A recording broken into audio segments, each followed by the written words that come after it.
में ओकिनावा नाम की एक जगह है जहाँ के लोग काफी टाइम से 100 साल से ज्यादा जीते आए हैं। हमारे यहाँ बहुत कम लोग हैं जो 100 की एज को क्रॉस कर पाते हैं, लेकिन इस जगह पर बहुत कम लोग हैं जो नेचुरल कॉजेज की वजह से 100 साल से पहले मर जाते हैं। इनफैक्ट आपको यहाँ पर 80 साल की उम्र के लोग खेतों में मेहनत करते हुए मिल जाएंगे। इकिगाई नाम की बुक में कुछ राइटर्स ने इस कल्चर को एक्सप्लोर किया और ये देखा कि आखिर ये लोग ऐसा क्या कर रहे हैं जो कि ये लंबे टाइम तक जी पाते हैं, इन्हें ज्यादा बीमारी नहीं आती और ये ओल्ड एज में भी काफी फिट और एक्टिव रहते हैं। वैसे तो इस बुक में हेल्थ के काफी सारे एस्पेक्ट्स को एक्सप्लोर किया गया है, जैसे yoga, physical activity and work life culture, लेकिन इस वीडियो में हम स्पेसिफिकली देखेंगे इस कल्चर में लोगों के खाने से रिलेटेड हैबिट्स क्या हैं। हम देखेंगे कि यहाँ के लोग किस तरह से अपने खाने को खाते हैं, जिससे ना सिर्फ ये लंबा जीते हैं बल्कि इन्हें बीमारियां भी कम होती हैं और ये बूढ़ी उम्र में भी खेतों में काम कर पाते हैं। सबसे पहले आपको ये समझना होगा कि खाना आपकी बॉडी में पचता कैसे एंड आपकी बॉडी में खाना सच में पच रहा है या सड़ रहा है। खाने का डाइजेशन हमारे मुंह में ही स्टार्ट हो जाता है। हमारे मुंह में प्रोड्यूस होने वाला सलाइवा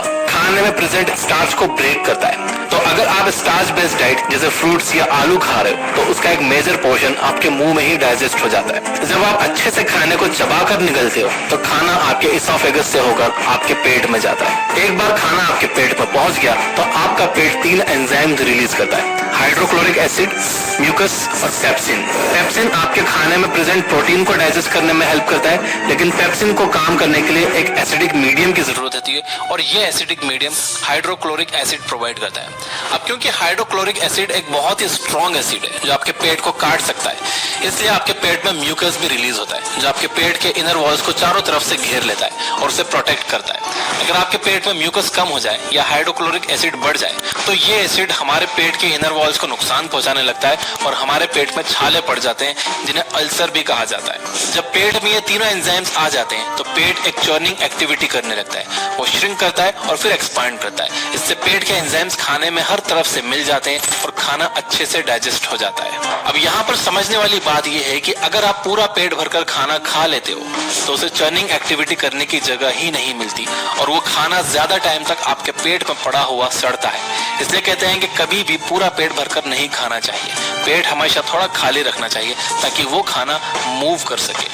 पेट में 4-5 घंटे तक रहने के बाद आपका खाना वहां से निकलता है और फिर स्मॉल इंटेस्टाइन में जाता है। यहाँ उसकी मुलाकात बाइल जूस से होती है जो कि आपके लीवर में प्रोड्यूस होता है। बाइल जूस आपके खाने में प्रेजेंट फैट को डाइजेस्ट करता है। इसके अलावा यहाँ पर आपके खाने में कुछ पैनक्रियाटिक और इंटेस्टाइनल जूसेस भी मिक्स होते हैं जो प्रोटीन को और डाइजेस्ट करने का काम करते हैं। इंटेस्टाइन्स में पेरिस्टोलिसिस मूवमेंट होता है जिसकी हेल्प से खाना आगे की तरफ मूव करता है। इसीलिए फिजिकल एक्टिविटी बहुत जरूरी है। जब आप फिजिकल एक्टिविटीज करते हो तो इंटेस्टाइन्स के लिए पेरिस्टोलिसिस मूवमेंट और आसान हो जाता है। रास्ते में आपके स्मॉल इंटेस्टाइन्स की वॉल आपके खाने से न्यूट्रिएंट्स को अब्सॉर्ब करके उसे आपके ब्लड सेल्स तक पहुंचा देती है। जो खाना सही से डाइजेस्ट नहीं हो पाता वो बाकी के वेस्ट मटेरियल के साथ आपके लार्ज इंटेस्टाइन में चला जाता है और वहां से बाहर निकल जाता है। अब जब आप डाइजेशन के प्रोसेस को अच्छे से समझ गए हो तो आइए देखते हैं कि आप किस तरह से अपने ईटिंग हैबिट्स को इम्प्रूव कर सकते हो। और ये वीडियो का सबसे इंपॉर्टेंट पार्ट है, ध्यान से सुनना।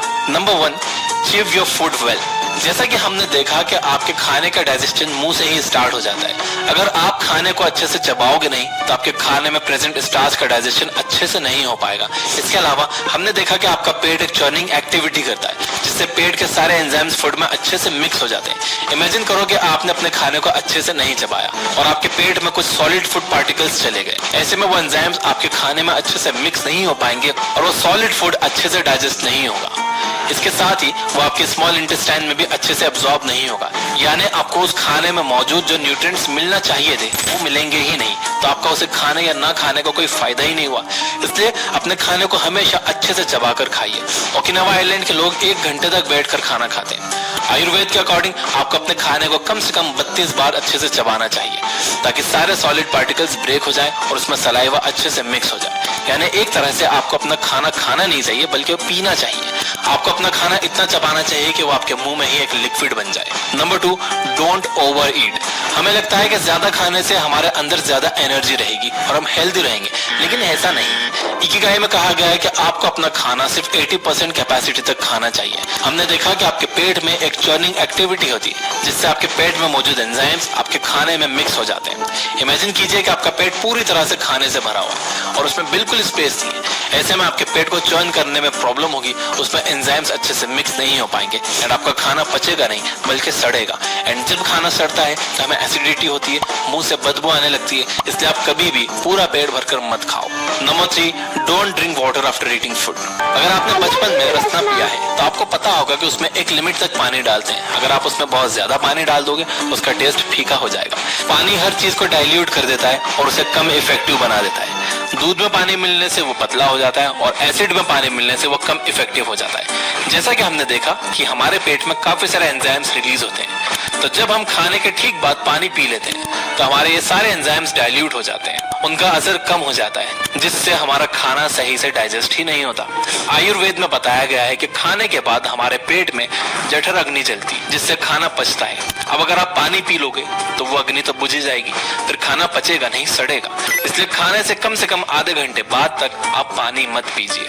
Number 4, do some form of physical activity. Okinawa के लोग लंबे टाइम तक फिट रहने के लिए काम नहीं करते, वो लोग काम करते हैं इसलिए वो लंबे टाइम तक फिट रहते हैं। वहाँ के लोग आज भी अपने डेली काम को करने के लिए टेक्नोलॉजी का यूज नहीं करते, वो अपने हाथ से काम करना पसंद करते हैं। हमारी जनरेशन की प्रॉब्लम ये है कि हम सारा दिन बैठे बैठे निकाल देते हैं, इस वजह से हमारा ब्लड सर्कुलेशन खराब हो जाता है, हमारे इंटेस्टाइन्स में पेरिस्टोलिसिस मूवमेंट भी नहीं हो पाता। इससे हमारे खाने को आगे मूव करने में प्रॉब्लम होती है, जिससे वो खाना टाइम पर प्रोसेस ही नहीं हो पाता।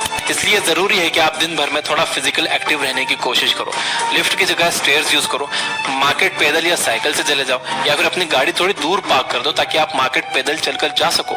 अगर आप अपने फोन में कुछ टाइम पास कर रहे हो तो टहलते टहलते हुए कर लो यार, बेड पर लेट कर नहीं। नंबर 5, ईट फाइब्रस फूड। जब आप एक एप्पल खाते हो तो कुछ टाइम के बाद एप्पल का सारा जूस निकल जाता है और आपके मुंह में सिर्फ फाइबर बच जाता है। ये फाइबर डाइजेशन प्रोसेस को इम्प्रूव करने का काम करता है। हरी सब्जियां और फ्रूट्स में बहुत सारे फाइबर होते हैं। जब आप फाइबरस फूड खाते हो तो फूड आपके पेट में एक साथ अच्छे से मूव कर पाता है और आपका डाइजेशन भी सही हो पाता है। अगर आप एप्पल छील के खा रहे हो या सिर्फ उस फ्रूट का जूस पी रहे हो तो इससे आपका पेट पूरी तरह से साफ नहीं होगा। इसलिए आप अपने डाइट के साथ हमेशा कुछ ना कुछ फाइबरस आइटम जरूर रखिए। खाना खाने का एक सिंपल रूल आप याद रख लो, आपको 100 साल पीछे जाना है। जो चीज 1900 से पहले खाते थे आप उसे खाइए, जैसे कि दाल, सब्जी, रोटी, ओट्स, मीट, फ्रूट्स एक्सेट्रा। जो चीज साल 1900 से पहले एग्जिस्ट तो करती थी लेकिन लोग उसे कम खाते थे, आप उसे भी कम खाओ, जैसे कि शुगर। और जो चीज साल 1900 से पहले एग्जिस्ट ही नहीं करती थी आप उसे जितना ज्यादा हो सके उतना ज्यादा अवॉइड करो। इस कैटेगरी में आपके सारे प्रोसेस्ड फूड आइटम और जंक फूड आ जाते हैं। अगर आप इस सिंपल से रूल को फॉलो करोगे तो आपको पेट से रिलेटेड कोई प्रॉब्लम नहीं होगी और लंबा जियोगे और हेल्दी और फिट रहोगे। तो इसी बात पे मेरे साथ अफर्म करिए यस आई विल कमेंट में लिखकर। और ये वीडियो अगर हेल्पफुल लगा हो तो इसे शेयर भी करिए सबके साथ। और अगर आप इस वीडियो को अभी तक देख रहे हो तो इसे लाइक जरूर करिए ताकि मुझे पता चल जाए कि कितने लोगों ने लास्ट तक ये वीडियो देखी है। हमारे सोने का तरीका भी हमारी हेल्थ में इतना ही इंपॉर्टेंट रोल प्ले करता है जितना कि डाइजेशन, लेकिन ज्यादातर लोग गलत तरीके से सोते हैं। तो अगर आप